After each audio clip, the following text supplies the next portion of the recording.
One of the times I was hospitalized for surgery, I came out of surgery and I was in a room with a woman who was raving, essentially. She was raving from the anesthesia, and she was German.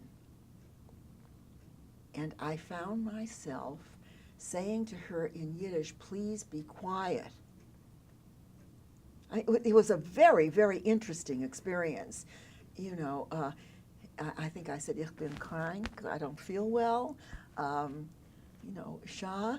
And I couldn't tell you now what I said, but I summoned something up that was just a fascinating experience, that I knew she wouldn't understand me if I spoke in English.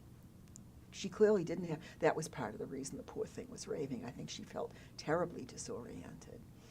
But I knew I couldn't speak to her in English, and I came as close to it as I could. It was just interesting. I wish I'd had the language. I really do. I really do.